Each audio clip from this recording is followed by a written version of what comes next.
Fucking great. I'm doing an interview. The interviewer gets a beer. Have that one, and we'll go get another one. We'll go get. That's balls. I'm the famous one, and I don't get a fucking beer.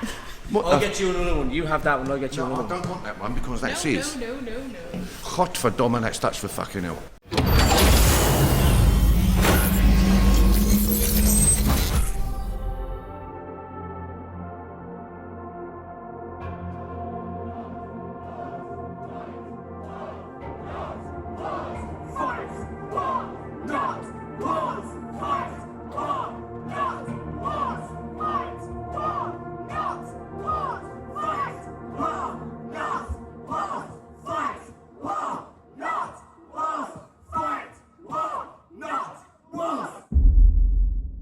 Steve? Oh yeah? So, we've got to talk about Crass. Right. How did you meet Penny and the Dollhouse crowd? How did that all come about? Oh, that was years and years ago. That was my brother's fault. He'd been hanging out in Ongar in Essex. I'd been to this amazing house. Came back to Dagenham where I was living at the time. I was still at school, and he said, I've seen this amazing place. And he took me over there, and I fell in love with it. As soon as I got there, Penny Rambo had started it, along with G Vulture. Amazing place, you know, it had a room with a piano in it, you could go and play it. If you wanted to cook a meal, you could cook a meal. If you wanted to use a typewriter and type, fantastic. Loads of books, big garden, and yeah, and it was the first time that adults, because they were a lot older than me, it was the first time that adults, even though I didn't understand what they were saying, very intellectual, that they treated me as an equal. And I just fell in love with the place and kept going back there, and that's how our love affair started. How did you decide to do Crass? I mean, that was, what, 77?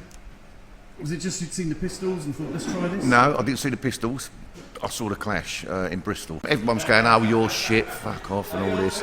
And at the end of the show, Joe Strummer goes, well, if you think you can do better, start your own band. And I was like, right, I will. Yeah. So I went back to Dagenham. Did you get... With no idea of how to do it, but I was going to be in a punk band. Yeah. And I thought, well, I'll get my old mates, old drinking buddies together. But of course, they'd all got married or they'd got girlfriends or whatever, or they were working, blah, blah. Weren't into punk, so I thought I'll just go and, you know, obviously that's not going to work out, I'll just go back to Bristol, but well, I mean, I'll go and see my old mate Penny Rambo at Dollhouse. And I walked in there and he went, oh, he was there on his own. And he said, you know, what are you up to? I went, I'm thinking of starting a punk rock band. And he went, oh, I'll play drums for you. And that was it.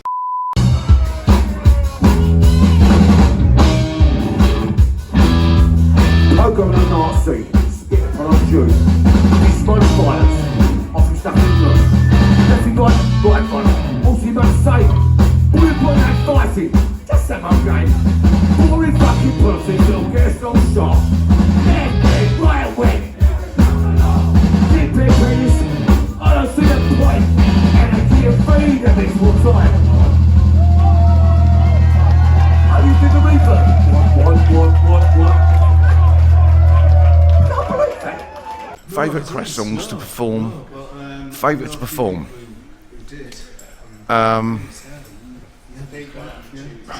That's a tough one. I Was the Living probably because everyone joins in, and Roxy is always a good one to listen to, especially when where's Carol got? Oh, there she is. When Carol does Poison in the Pretty Pill. Yeah. Absolutely, you know, I just love that.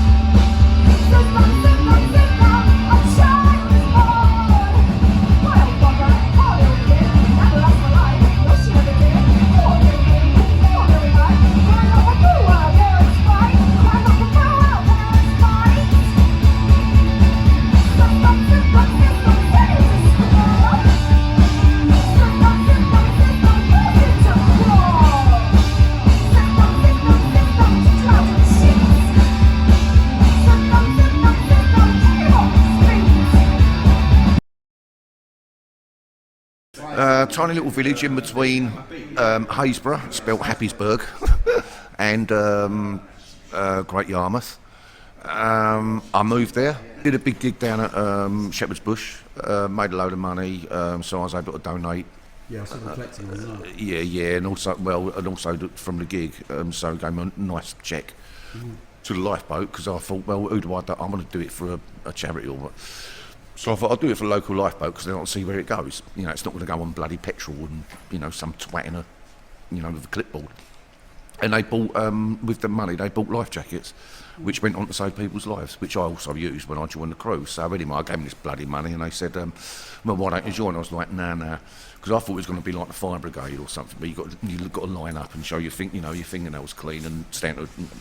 No, the way it used to work was that if you had 15 minutes of your time and you just want to make them a cup of tea, that's what you do. So they dressed me up in a dry suit, took me out in a boat, threw me overboard, picked me up again, said that's what we're doing. I went, yeah, all right, I'll give it a go. So I did, and I was on it for 5 years. So yeah, it was, and I still miss it to this day. Yeah. You know, when it's a rough old night and I can hear the sirens going off, and I'm like, shall I go down to? No. Yeah. But I had to jack it in because I got too old. I'm just a 6'1" bloke who wants a pint. Shout down a microphone and then fuck off. You're on social fucking better than me.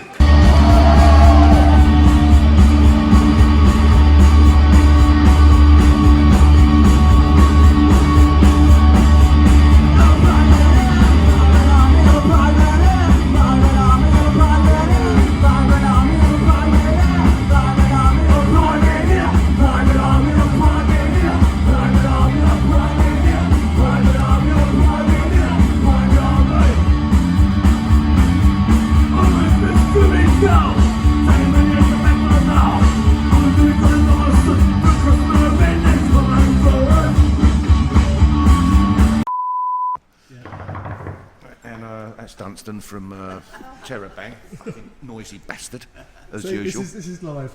And I knew he'd wear that fucking suit to out the bastard. Right. Next time we do Slice of Life, I'm going to outsuit him. When Crass finished, I thought, right, that's it. I'm not going to do music anymore. No, yes, I will. I'll do what everyone does, an acoustic album, just on my own, because I had the Beatles songbook and I could do open chords. Yeah. And I was like, yeah, I'll do that, and I'll, da-da-da. And what should I do? Yeah, I'm reading, and I'd been reading a book called Jack the Ripper, The Final Solution, all about the Freemasons and all this conspiracy and stuff. And I was like, yeah, I'll do an album about that. Thank fuck someone showed me a film called This Is Spinal Tap.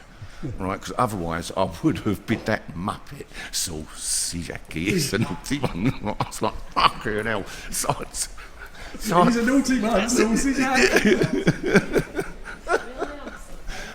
So the solo album about Jack the Ripper. That went. I thought, what else can I do? And I remember that when I was a kid, Punch and Judy used to really scare me. Right. So I thought, so I started, and I had this book called Mayhew's London. It's all about where it's this bloke who went around interviewing street people, and one of the people he interviewed was Punch and Judy professor, and it had the script in it. Yeah. Which, as a performer, it's impossible to do. Load of bullshit. But then I thought, well, I'll sort of write a play, radio play, about that. Had all the music in my head, which I still got. Carol. And to inspire myself, I carved a Mr. Punch out of wood. Because I believe you like wood carving as well. Yeah, I used to do that, bits and bobs, I mean, people get the wrong idea. I mean, it's just telegraph poles and I bang sort of faces in it. And that's how the Punch thing started. I made the booth, and then I made the characters, and I was like, well, I might as well bloody do it, and I did. And I did that for Christ knows how long, but I was pretty good as well. Yes, that's right! Just another thing, but I felt controversy. And buckle destination. School bus, big bus, big solo. Street me as brown road and cash. And Beverly's just such a cash. That can look like he's using me. I got a little bully on me. Moves off with them systems still. Moves on makes the family at will. And can new coming up filled up. New song and heavy effect up. But now since we're such like up. Johnny Man's not doing it up. We're swimming ocean anything. I was invited with a preschool thing in a village in Essex, "Oh, would you come and perform Punch Judy?" I went, "Well, how old are the kids?" "Well, you know, they're between sort of 3 and 5." And I was like, because some kids don't understand, they can't hear what I'm saying, they get scared. And so I did the show. Halfway through the show, "Don't show the hanging scene, you're upsetting the kids." And all right, so I had to leave off the hanging scene. I couldn't do the sausage scene where it becomes a peanut. And at the end of the show, what I always used to do was come out with the puppets, with the characters, and let the kids touch them, put them on, so they could see it wasn't real. Yeah. So they'd lose that fear. Yeah. And of course, they're sitting on my knee, all this sort of thing, and I suddenly saw these 2 women looking at me with this real sort of way I've never been looked at before, and I was like... You have to question yourself, don't you? And I just went, it was horrible, I just pushed the kids off and went, "Right, I've got to go." Yeah. And that's when I stopped doing it. Yeah. It was fucking horrible. He's the... No. It's not really the support, are you? You're the... We're the ignorant band. Yeah. You're the ignorant band. Okay, so how has it been? How was the 100 Club yesterday? 100 Club was great. Very special, yeah, very special. Have you played there before? Yeah, quite a few times. Yeah. No, but that's the first gig we've done with this band. Yeah. I think it was our 5th time, wasn't it? 4 with Slice of Life, and then the first time doing the Crass set. And what can people expect from tonight? Crass songs, lots of them.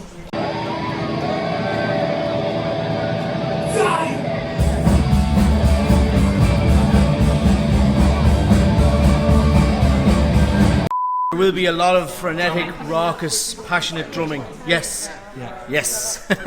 Absolutely guaranteed. Try to give them as much respect as possible, but also sort of put our personalities into what we can. I think it's the best way of putting it. You know, we're all fans of Crass, obviously, and that's really important that people are coming to see Crass songs. So that's what we want to give them. But you know, we're very much a band unit when we play live. So you know, that's got to be important.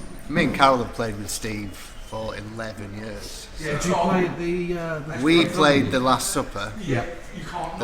Carl did America, I did Australia, and then we did Shepherd's Bush, and then we started Slice of Life the following year, and then Pete joined 7 years ago. So and Jay obviously played with. Jay played with. Yeah, it's me and Steve and Paranoid Visions played together. Yeah. So we're not just hired for this tour. We go way back.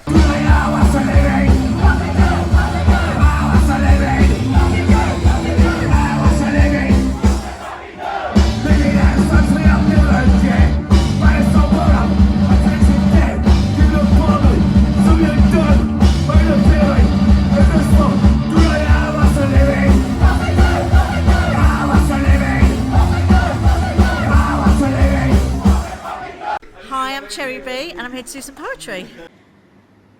It must be very difficult as a millennial to develop your style, dressed to be unique and wild and feeling it's worthwhile. When you're dressed up in your outlandish gear and greeted with your dreaded fear. Here comes Mum, what will she say? Oh, that's a bit tame, love, wear it this way. You try to rebel and you try to shop, but your mum's out partying around the clock. You tell her you don't want a tattoo and she says, what the fuck is wrong with you? She says your hair needs some colour and bleach. These are life skills that she'll teach, because whatever you do, you won't shock her. She's a punk mum, she's done it all before. Thank you. Okay, so during lockdown, Yes. so you've been practicing on Zoom, I believe. Yeah. And I mean, so you've just started this new tour. So tell me about how it's gone. We practiced on Zoom, which was all right. But the first rehearsal we did was because we played Nottingham first, and then we were doing somewhere else the next night, and Newcastle the next night. So the Nottingham one was meant to be the live rehearsal. So and we got there, and it was so strange because we got on stage and for the sound check, and it's like, well, what do we do? And well, play your guitars and think, oh right, did that. But because we'd zoomed it, we hadn't played live together. Yeah. This was the first time, and it was like, fucking hell! All right, the train now standing on platform 4, and we were in. We could do it, and it was like. We also discovered when we got to Nottingham for that first ever gig that it was being recorded for a live album. Okay. So and that's the CD. Yeah, so there was no pressure at all to get it right. Exactly. First time ever. I must say that CD was amazing because it just looked like one of the Crass singles from the 70s, and whoever did the artwork, the graphic stuff. Did a fantastic job on the lettering and everything. It was top. Say I would have looked at different things. If I would go, I look at this my sins. Say I soon come in no point. Jesus Christ, I'm watching all that time. So what? Joni Mitchell, definitely. Okay. I've got to do that thing for that geezer. I heard one of her albums, Court and Spark, I think it was, and there's a lot of orchestral stuff in there.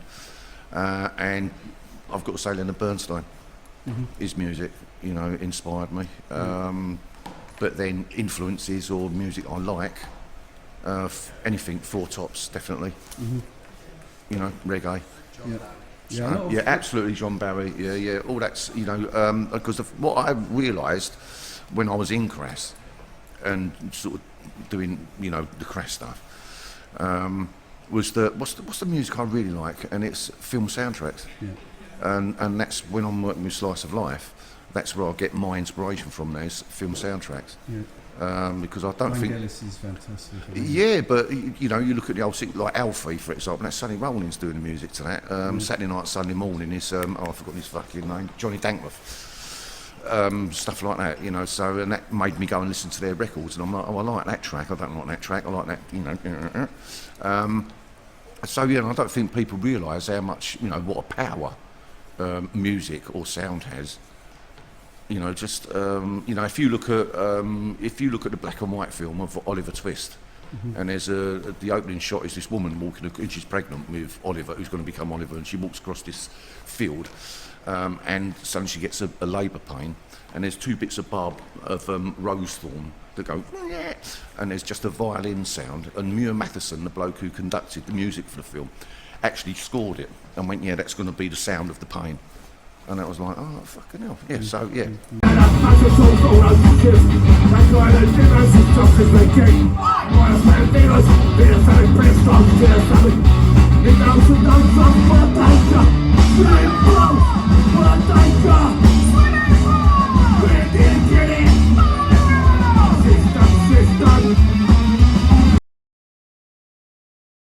Oh, no, that thing's bloody awful. I was never comfortable with singing it. It was Penny Rambo's idea, and it was a bit of a laugh and all this sort of thing, and tongue-in-cheek. But I was never comfortable doing it. And then once the news came through that people had died in the Falklands War, I was like, right, that's it. I'm not performing that song no more. And there was a big argument in Crass, and I was like, I'm not doing it. You wrote it, you fucking sing it if you want, because I don't think that's right. And he did explain to me about how it wasn't meant to be offensive to Marines or whatever, but I was like, no, I still don't get it. And I'm the one who's singing it, I'm the one who's got to defend it.